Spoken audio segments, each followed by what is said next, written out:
Hi అండి, అందరికీ నమస్తే. ఎలా ఉన్నారు అందరూ బాగుండాలి, అందులో నేను ఉండాలి.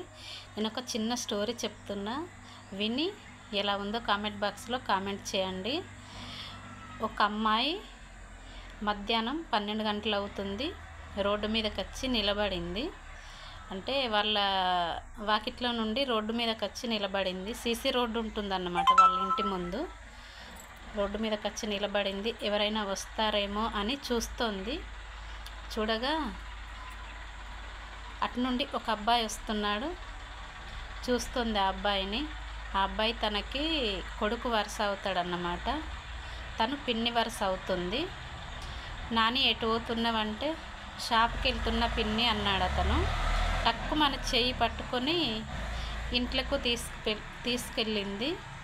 తీసుకెళ్ళి లోపలికి వెళ్ళి గడియ పెట్టేసింది. అయ్యో ఏంటి పిన్ని, ఏంటిది తలుపు ఎందుకు వేస్తున్నావని అంటున్నాడు ఆ అబ్బాయి. ఏం లేదు చిన్న, ఇగోగి పైసలు లెక్క పెట్టు, ఈ పైసలు లెక్క పెట్టుదామని నిన్ను పిలిచిన. ఏం లేదు, ఇగోగి పైసలు లెక్క పెట్టు. ఊరికే కాదు చిన్న, నీకు థమ్సప్ తెచ్చిన, ఈ థమ్సప్ తాగి యోగి పైసలు లెక్క పెట్టు అని చూపిస్తుందన్నమాట. ఏం పైసలు అంటే ఇంత గల్లగురిగి తెచ్చింది.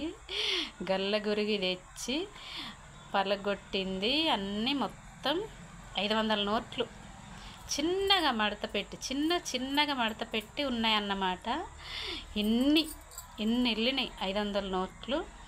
అయ్యో పిన్ని, ఎవరన్నా చూస్తే ఏమనుకుంటారు చెప్పు, నువ్వు తలుపు ఎందుకు వేసినావు, గీంతటి దాన్ని బయట లెక్క పెట్టచ్చు కదా అంటే, అయ్యో నాని నా వెంట ఇది వరకే పడుతున్నారు నాని, డబ్బులు ఈ పైసలు అని నా వెంట పడుతున్నారు ఇది వరకు, ఈ బయట ఎవరైనా చూస్తే నాకు దక్కనియరు, అందుకొని వెళ్తారని ఇంట్లోకి వచ్చి నేను లెక్క పెట్టమంటానా, ఏమనుకోకు బిడ్డ అని అన్నదన్నమాట.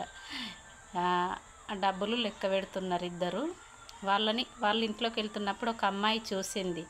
ఏంటి గీనని తీసుకొని ఇంట్లోకి పోయింది, తలుపేసుకున్నది, ఏం చేస్తున్నారు వీళ్ళు అని ఆ అమ్మాయి మెల్లగా వచ్చి కొంచెం సందు ఉంటుందన్నమాట, అందులోంచి చూసింది.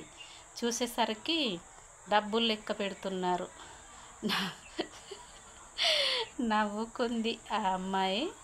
డబ్బులు లెక్క పెడుతున్నారు. డబ్బులు మొత్తము 3,50,000 అయినాయి అన్నమాట. అంతటి అమాయకపు ఆడవాళ్ళు కూడా ఉన్నారు ఈ రోజుల్లో. మరి ఈ స్టోరీ మీకు నచ్చితే ప్లీజ్ లైక్ చేయండి, సబ్స్క్రైబ్ చేసుకోండి.